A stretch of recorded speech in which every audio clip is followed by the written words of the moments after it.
We welcome into Says Who Sports right now a former Major League manager who led the Cleveland Indians to 5 straight division titles from 1995 through 99, who led those Indians to World Series appearances in 1995 and 97, who spent 12 years as a player in the major leagues, who won American League Rookie of the Year in 1974 and was named to the AL All-Star team in 75, who managed Hall of Famers like Jim Thome and Cal Ripken Jr., and likely first ballot inductee next year, Ichiro Suzuki, man they call Grover, Mike Hargrove. Mike, welcome to Says Who Sports, and thanks for joining us. You bet, John. My pleasure. Thank you.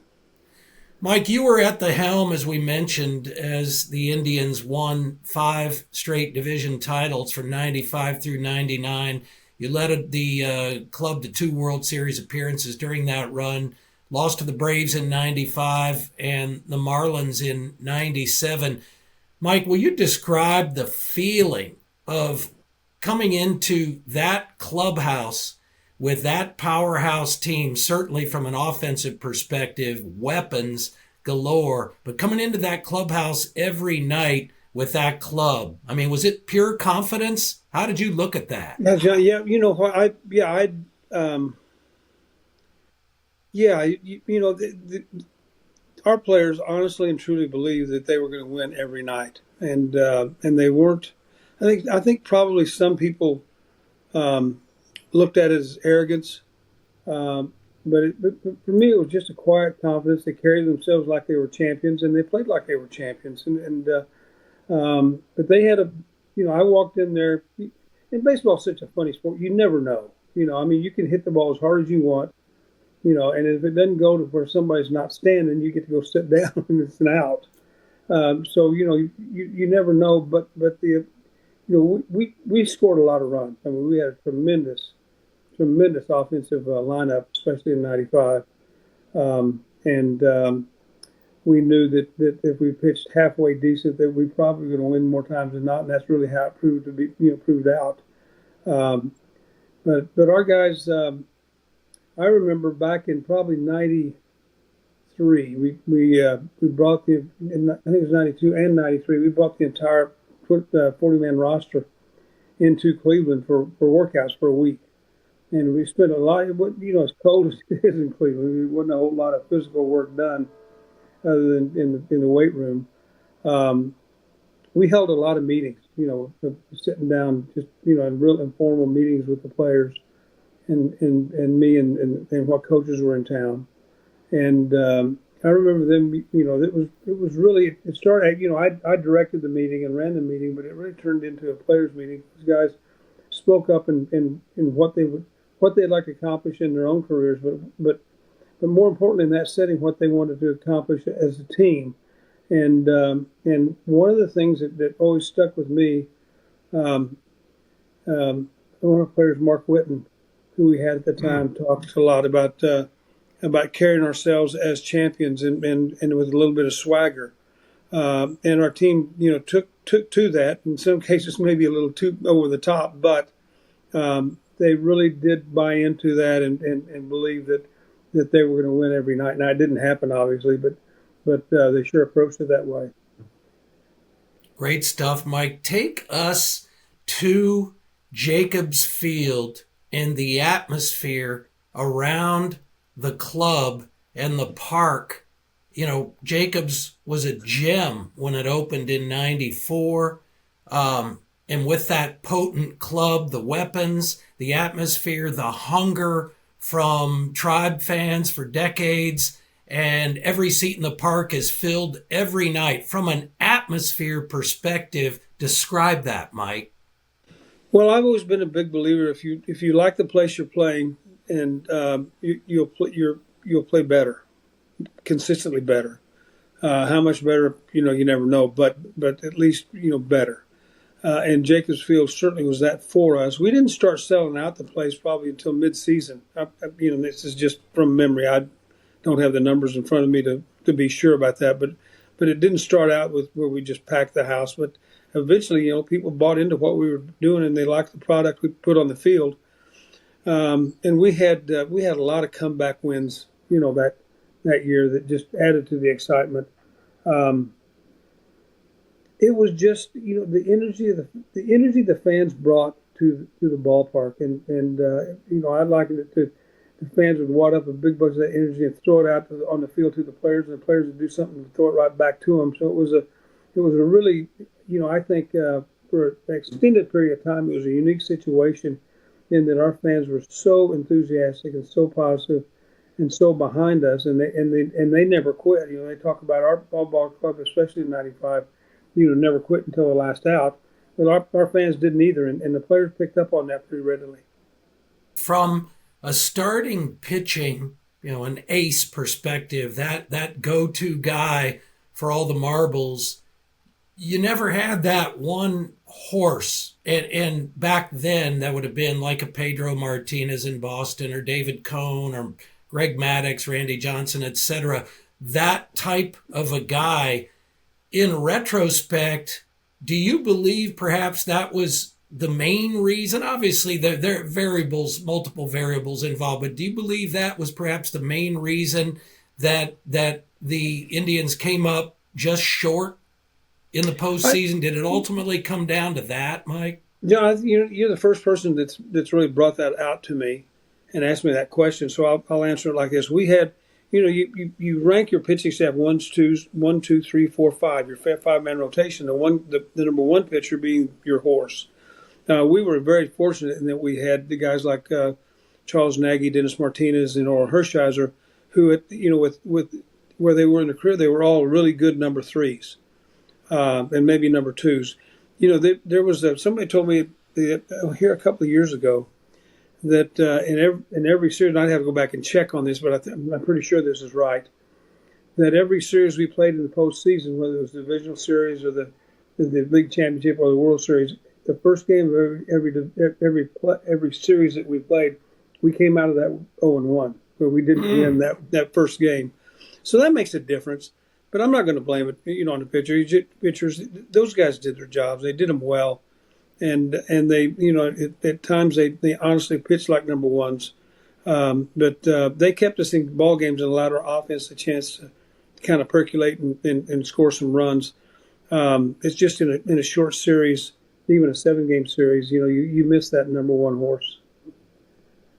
You got the 2 World Series in 3 years. I mean, that's a heck of a thing to reach that level. And as we know, most clubs never get there once, let alone to get back twice within 3 years.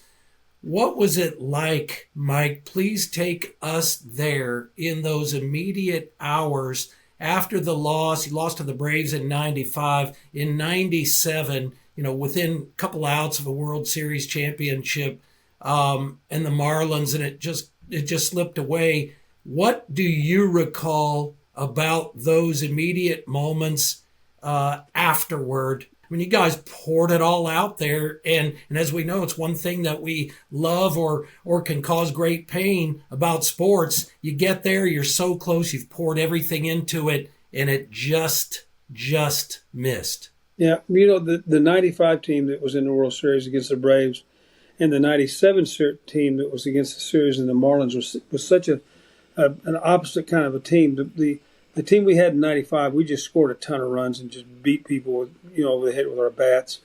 And the '97 team was more of a team where they had to grind it out. We still had a very good ball club, obviously, but it was more of a grind it out kind of atmosphere with our ball club in '97. I don't remember a whole lot about the '95 series, after the game. But in '97, '97 was probably tougher to take than the '95 loss. I remember somebody asking me, we had a 2-1 lead going into the 11th inning, I believe, or the 9th inning, and they tied it up 2-2. And then we lost it in the 11th inning. Somebody asked me how long it took me to get over losing the series in '97, and I said, well, just as soon as it happens, I'll let you know. So it's still there, but I remember walking into the club and the clubhouse. As I walked in, everybody was sitting in front of their lockers, not doing much, just sitting there staring. And I talked to them and praised them on how good a job they'd done all season, because getting that far, especially in professional sports, it's not easy. I mean, it's not easy. A whole another season, and it's just not that easy. But they've done a good job. They one of our leaders on our ball club, Matt Williams, was integral in us getting there and having that grinding it out attitude. And I just talked to them about the job they'd done all season and how proud I was of them, and we'd just fallen a little short, but they had nothing to hang their heads about. That they'd given it everything they had, and just the usual, it's you did good. And then I remember the clubhouse manager coming in and saying, "You got a phone call from the President of the United States in your office." And I thought, "Gee, Christmas!" And it was President Clinton, and he said some nice things. He said some really nice things, and I appreciated that. But those are the two things that I remember about that. Just the setting was real somber, obviously. We played our hearts out, and it just didn't work. So what do you say in those instances? I remember I interviewed Keith Olbermann interviewed me after that game, and I don't remember what I said, but he also asked some good questions, and it was it was one of those things that I don't remember much about taking a shower and getting ready to leave. But I remember meeting my wife Sharon outside the clubhouse door, and then the walk to the bus to get on the plane to come back.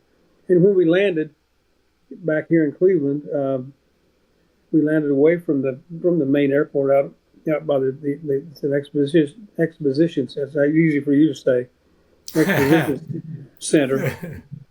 There were hundreds, thousands of fans lining the fences. And so it was in some regards, in a lot of regards, it was real sad and sobering. But when we landed and saw all those fans out there, it was absolutely the most amazing thing, and left you with a good feeling. Powerful stuff, Mike. Thanks so much for sharing that. John Hart, who was the general manager of the Indians at the time, said of you, in general, Mike is never guilty of overmanaging a club. In other words, you let the club take on its natural character. Describe your approach as a manager, Mike. Well, I played for 11 different managers in 12 years that I was in the big leagues. So I think that's an indictment on my talent that I got 11 of them fired. And I took a little bit from each one of them, and not I didn't sit there and say from day one, well, if I ever manage, I won't do this, or if I ever manage, I will do this. Just took a little bit, just in observation and how they dealt with people and how they interacted with their ball club. Probably the most I learned, I played for Billy Martin and Dave Garcia, kind of bookends. I learned a lot about the tactical part of baseball from watching Billy and talking to Billy as a very young player. I was a non-roster invitee to spring training in '74, and ended up making the club. So Billy, chose me to be on a ball club, which was really unusual coming from A-ball. So I felt a real loyalty to Billy, and I really hung on everything he said and did. But I learned that, the tactical side of baseball from Billy. I remember him saying that the first 5 innings he gave the players, the last 4, those were his as a manager. I kind of tried to adopt that philosophy. I thought that was a good philosophy. Tweaked it a little bit along the way. I had a coach, Ron Clark, who convinced me that playing the infield early in the game to keep the run from scoring was probably a good idea, from the first inning on. Because for every run scored, you got to score 2 back to get back to where you were. Right. And then Dave Garcia, I learned kind of the human side of managing. He said to me, and it's always stuck with me, that his job as a manager was to get 100% of your effort that night, your ability that night, any given night. Um, and I said, well, what do you mean by that? And he said, well, he said, say you and your wife have a fight right before you leave for the ballpark, and you've got maybe 75, 80% to give me that night just because of the situation at home. And he said, my job is to get 100% of that 80%, and that really stuck with me. So I tried to do that. I played. I know I played for a lot of managers, obviously, and I enjoyed playing for. I didn't play any harder, but I enjoyed playing for the ones that I knew that would tell me the truth. So I always told my players that I will tell you the truth. Just be sure you want to know the truth. Don't come into my office asking me a question about why you're not playing or what's going on here, what's going on there, because I'll tell you why. But you got to be man enough to accept that. And I said, and the funny thing about baseball is what the truth is today, 2 days from now, it may not be the truth anymore. So I just tried to treat guys like, people like they were grown, intelligent, mature human beings. Tried to pay attention to what was going on in their lives. I didn't meddle or, say, hey, how's your wife doing? I just general conversation. And I used that a lot during batting practice. You see, during batting practice, a lot of times you'll see managers walking around the outfield or walking around and stopping and talking to different players. And I tried to do that, not on a every night basis, but pretty much every night. And that allowed me to keep kind of my hand on the pulse of the psyche of the player and the club. And then, major league players are major league players for a reason. It's because they're better than anybody else in the world. I mean, they're all world-class athletes. So I tried, I tried to stay out of the way. I tried to keep them focused, and on top of what their game was, and to realize that everybody's got all these individual goals they want to reach. A guy, the hitter wants to have 100 RBIs and so many home runs, and they've got these goals, and they have to set those goals, but they have to realize. I'm telling you, you have to realize that your individual talent meshes with everybody else's on here, to where if you do your job and your buddy does his job and the other guy does his job, then we're going to be successful and you're going to reach those goals, your individual goals. And they seem to buy into that. And so I just tried to treat them like man, stay out of the way, let them play. Had a set of rules that we stood by and believed in and held them accountable. I think they appreciated it. Well, and on that note, you had said at one point that in all your years, your 12 years as a player, you only ever stepped into the manager's office a couple of times, and we understand that many managers will say the proverbial, my door's always open, so to speak, in terms of being accessible to players or going to them, as you described, like during batting practice. But that's a fine line, right, Mike? Because as you just said also, these are big-time athletes for a reason. And what's that fine line between being accessible yet keeping some necessary distance as a manager? I mean, it is business. Yeah, you can't be their friends, but they need to like you. I really believe that they need to like you. I played for a lot of managers.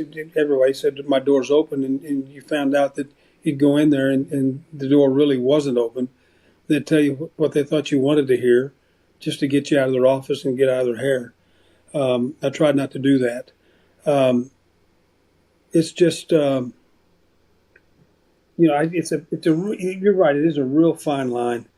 It's like being a dad and raising a child. You want your child to love you and like you and respect you, and I think that goes with players on your team that you don't necessarily allow yourself to become a friend, but you get awfully close to that, to where the players will trust you and respect you, and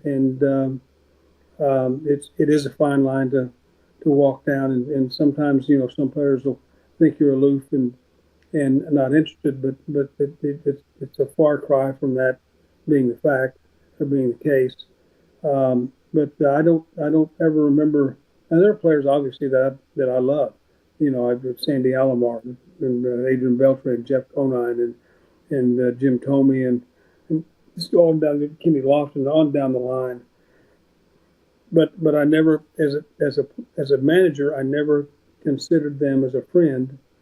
Um, I almost consider this because that's so stupid, but I almost considered them as my children, and tried to keep them focused and directed and staying in line with what the ball club needed. And you mentioned, sorry, go ahead, Mike. No, that's it. That's it. You mentioned some big time names right there, some true character and performance guys to the maximum. I want to talk with you about them in a moment. I want to ask you first about Albert Bell. You were his first manager at Class A ball in Kinston in '87. Then you're reunited with the Indians in '91. You as manager, of course, and Albert in his second year with the club. Specifically regarding Albert, Mike, firstly, talk about the production. I mean, we can talk about personality, but man, when that guy stepped into the box and it was crunch time, am I wrong? He delivered. No, And he then some. did. Everybody will ask you if the game's on the line and you're in a situation where you need to score, who would you want at the plate? And without a question, without a doubt, it'd be Albert Bell, because his concentration and his ability were just matched by very, very few. I honestly believe that Albert should be in the Hall of Fame. Probably never will be because he had such a bad relationship with the national the media, nationally and locally. But I think with his numbers and what he did for the ball clubs he played for, he should be in the Hall of Fame. Albert was an interesting guy. He maybe the most detail oriented hitter I've ever seen. He would go after every at bat. He would go back into the clubhouse and record every pitch and every situation that pitcher at that time that at bat had done to him. And he kept this little book. I never looked in the book, but he had a little book that he wrote those things down in. There was nobody more well prepared to hit than Albert. Albert's problem was is at times he would take his at bat into the field with him early on, but he was very goal oriented. And our relationship changed. One night we're playing early on in his career, and if memory serves me correctly, we were it was a tie ball. No, we were ahead by 2 runs or 1 run. They had runners on first and second with 2 out in like the 8th inning, and the guy hit a little looping double down the left field line, and Albert had made it. He'd hit the ball hard his previous at bat, but he made the 3rd out of the inning. And he was pissed, and you like that. I mean, he was pissed that he had made the out, but he jogged after the ball. He just jogged after the ball, picked it up, threw it over. Of course, the 1 run scored from second. The run from first base was going to try to score with 2 outs. And just threw a little rainbow into the infield, missed the cutoff man. It rolled to our third baseman, who was standing on the bag, and he relayed the ball home, and the guy was saved by it was a bang bang play. And I could tell. I was a young manager. I think that was my 2nd year managing, or 1st year anyway, and I knew that his teammates were really upset with him. Just really, really upset, and all the eyes were on me to see what I was going to do. So I went over to Jeff Newman, who was my third base coach and a dear friend. And Jeff's a big man. And the clubhouse in Cleveland, the old stadium, was just a small clubhouse, and the manager's office was right off that clubhouse. There's just a door, separating the clubhouse from the manager's office. And I told Jeff, I said, now, Jeff, after the game, I'm going to call Albert into the office, and I'm going to keep that door unlocked, and I want you standing right there on the other side of that door, because, I'm going to say things to Albert that he could get really upset and start beating on me. But I wanted the players to hear, because the players you move a chair on the floor, and the players knew you were moving the chair on the floor because they hear it. And Albert sat down in a chair right by that door, and I commenced to talking to him or yelling at him, screaming and saying things to him. If I'd said them to myself, I'd have probably punched myself in the nose. Mm-hmm. Yeah, but he sat there and took it. He sat there and took the whole thing, and looked me in the eyes and took it, which really impressed me. And I told him, I said, you said, Albert, you got all these aspirations, all these goals. You set yourself goals that you want to be the all-time home run leader in Indians history. You want to be the RBI, leader in Indians history. You've got all these offensive goals set to be the best of the best in Cleveland history. And I said, you keep playing like that, it's not going to happen. He said, why is that? He said, because I won't play you.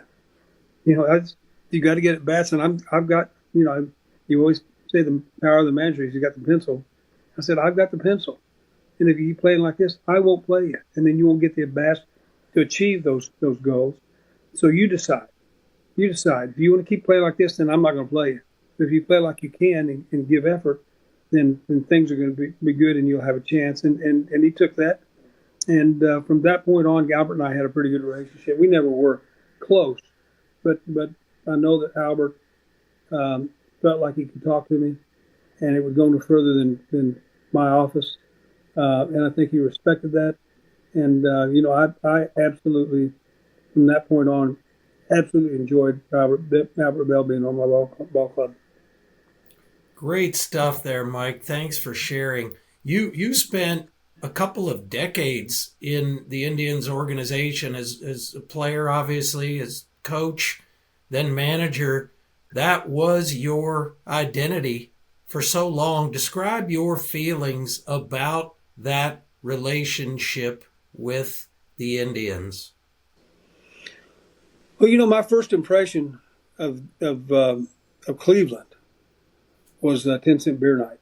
That's the first time I'd ever been in Cleveland, and I was a rookie and all that. So I wasn't real thrilled with going into Cleveland to play, and then lo and behold, I get traded from San Diego over to Cleveland. And at the time, the trade was a great thing for me, and I didn't care if I was going to Timbuktu, as long as it was in San Diego, because the situation for me in San Diego just wasn't working. And it really turned out to be a great move. Great move. The fans in Cleveland, of course I played well. When I first got there, I played well. I ended up hitting, I think for the Indians that year, hit 320, 330, somewhere under that range. The fans took to me right away, and it kept going, throughout my playing career. And then when I came back as a coach and manager, I came you always say, well, I was at the right place at the right time. Well, I think God had a plan for me to be there, and he put me there, and then it was my job to do something with it. But I certainly think God's hand was in that, and it turned out obviously good, and still is. From a societal perspective and societal pressures perspective, Mike, factors that led to the name change, the going away of the Indians and the Chief Wahoo logo, and the change to the Guardians. Obviously, the club's playing strong ball right now, representing well. But describe your thoughts when the Indians, the brand and that thing that you and so many, that hugely loyal fan base had known for decades, went away. I mean, it hurt. Did it hurt? Describe that. Still does. I have certain thoughts and feelings about it that I shouldn't express. Will you share, please? No, I really can't. To some extent? I really can't. I really won't. I didn't agree with the name change. I didn't agree with the reason for the name change and all that, but I understood it. And I still understand it. And it's a little easier to say Guardians now than it was when it first happened. But, Guardians are kind of growing on me, and the ball club's playing really well, and they're establishing their own identity. I'll tell you one thing. I was talking to a guy that's high up with the Indians in the front office, and he was explaining to me why they're changing the name and the benefits of it and all that. And I could understand that. I said, but what about the history of the Indians? He said, well, it's still the same. I said, no, it's not. It's the Guardians' history now. You know, who's the all-time leading home run hitter for the Cleveland Indians? And he said, well, Al Rosen. And I said, right. Who's the all-time home run hitting leader for the Guardians? And he looked at me and I said, Jose Ramirez. There's two different entities. So I felt like we would lose some of the history of what was going on. I think obviously as time goes on, it'll be less impactful, and people will remember that the leading home run hitter for the Indians and the Guardians is Al Rosen right now. The way Jose's going, it could be him pretty soon. So that's one of the things that bothered me. But it's still tough to say Guardians, right? I mean, I'm on the periphery, but from an objective perspective, and I had big respect for that organization, including your run there. Guardians, to me, I get it. It's here, and that's the thing. It just doesn't fit. And even for me, from the periphery, it just doesn't feel right saying it, Mike. Even the font on the. I agree. John, I agree. It's hard. It's hard to get your. It's hard. But the fact, I will say this: the way the Guardians are playing now, and they're a fun team to watch. Win or lose, they're a fun team to watch, which I think is a big thing. It's getting easier and easier to identify them as the Guardians. So I wasn't in favor of the name change, but I'm slowly coming around. Understand and respect that. As a manager, Mike, who was the best player you managed? And I know people can look at it from various angles and say, well, best could be subjective. But from your Mike Hargrove perspective, who was the best player you managed? And you managed some great ones. God, yeah. All around talent, just all around talent. Probably Robbie Alomar. Probably the most enjoyable all-around talent guy that I just have a lot of good feelings about Adrian Beltre. He played the game the way it's supposed to be played. He didn't cause any problems.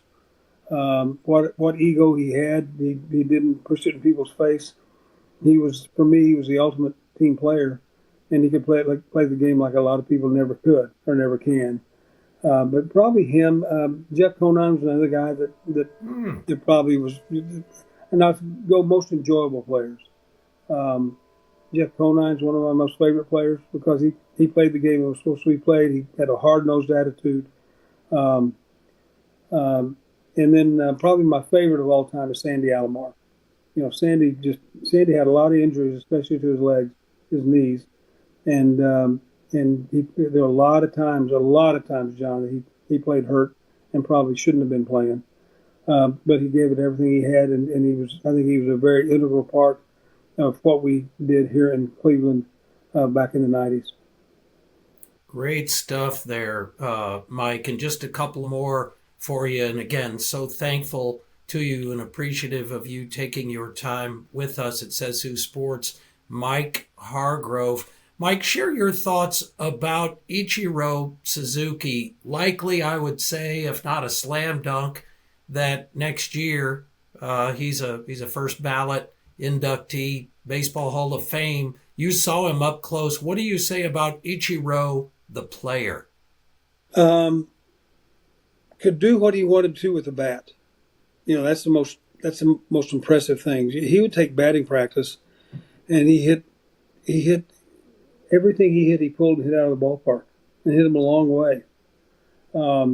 As a player, he used the whole field. Was an above-average runner, had a way above-average arm. Was an intelligent player. There were a lot of rumors in Seattle while I was there that Ichiro and I didn't get along, which is not true. We respected each other. We weren't friends, but I enjoyed him playing for me. Without a doubt, he'll be the first ballot Hall of Famer. Probably the most famous thing I ever did with Ichiro was, back I think I can't remember exactly what years. I took an all-star team over to Japan and play, and we're over there, and I was so tired. I mean, there were hundreds of reporters after the game every night asking about this, asking about that, and I'd had my fill, and I got fill of it all, and I got short and lost my patience. And somebody asked me about Ichiro, and I said, well, Ichiro's a singles hitter. He said, well, could he play in the major leagues right now? And I said, I said, no, I don't think that he can. I don't think he does enough to be able to do that. Obviously, I was really wrong, but it was said out of a frustration and impatience of the situation. And I was tired of talking about the Japanese players. Shouldn't have said that. Didn't believe it when I said it. But Ichiro never held that against me, as far as I know. We did talk about it a couple of times, and he laughed about it. And I explained myself, but he was a unique talent. Mike, from a player performance perspective, specifically, is Omar Vizquel to you Hall of Fame level? Oh, without a doubt. If Ozzie Smith's in the Hall of Fame, Omar Vizquel should be in the Hall of Fame. Oh, without a doubt. Omar did so many things right. You know, when we got him, he wasn't a strong hitter. He hit the ball well, but he had a real propensity of swinging the high fastballs. You know, fastballs that, and all he'd do with that pitch is hit a fly ball to left field. As a left-hand hitter, so we worked real hard with him on his plate discipline and pitch discipline to get the ball down in the zone, and he went on a weight program with Fernando Montes, our strength and conditioning coach, and he took to it like a duck to water. Once he started getting the ball down in the zone and hitting that, he really became a very productive player and a real heads-up smart player. But yeah, I think without a doubt that Omar, I think what's happened to him, since his playing days, is a shame. But I think that I think it's been proven, according to people I've talked to, it's been proven by investigation that he was innocent of those things that he's been accused of. But for whatever reason, Major League Baseball still has a black mark by his name, which I think is a shame. But yeah, I think he should be in the Hall of Fame. I think if that had not happened, that Omar had a very good chance of managing somewhere in the big leagues, and I think he'd be in the Hall of Fame by now. Mike, what are your thoughts about the state of Major League Baseball as you see it today? Obviously, numerous rules changes, pitch clock stands out, but how do you see the state of the game today? Well, I think honestly, if you'd asked me this question 2-3 years ago, I would have told you that it was in the toilet. I didn't like the way the game was being played. Why? If I may, sorry to interrupt, Mike, but why would you have said at that time? Because everybody was talking. They still are talking it, but not to the point that they were. They had the shift was on. Everything was analytics, and I understand that to a certain point. Everybody talked launch angle and exit velocity and all these things, and you saw players really hitting off their backside and lifting, and all their swings were uppercuts. Everybody's swings were uppercuts, and they still are to a certain extent today. But the one rule that hasn't changed, and I think is for me, it really goes against the grain. Just really goes against the grain is putting a man on second base to start extra innings. I think that's just a complete aberration of what the game's all about. But the pitch clock, I like the pitch clock. The game's moving along pretty good, and I like the pitch clock. I like the fact that they've done away with the shift. And I also like the direction that baseball's gone in analytics. I think there's a lot to that. We always did a certain amount of that when I managed, because we kept pitch charts and hitting charts. So we charted every pitch the pitcher made on both teams, charted every ball that they hit for both teams, And so we after probably 30 at bats, you can see on a hitting chart where the guy hits ground balls to the right side and hits fly balls to the left side. So you can set your defenses according to that. So we used analytics in that regard. Just wasn't as out there as it is now. But I think the game, just in going on what I've seen of the Guardians and the way they're playing the game, I see more players in baseball using the whole field to hit. It's made teams be more honest in how they set their defenses. So I think the direction that the game's going right now, if they just get rid of that second base rule and extra innings, could be pretty good. I appreciate that, Mike, and again, so appreciative of your. And by the way, I gotta say, when we're talking about that pitch clock, the hitter, Mike Hargrove, stepping into that box, you drop that into this the pitch clock thing. Man, that would have been an adjustment for you. The adjustments at the plate. Yeah, that's what a lot of people have asked me that, and it's one of those things I could have adjusted to. Sure. Just been a little quicker with what I did. I think the Orioles at one time timed me between pitches, and I think it was like a full 20 seconds between each, 18 to 20 seconds between the pitches. And I understand people's frustration with that, but it's how I got myself ready to hit, and it worked, and I wasn't going to change. Absolutely, and a strong hitter and patient hitter, certainly you were.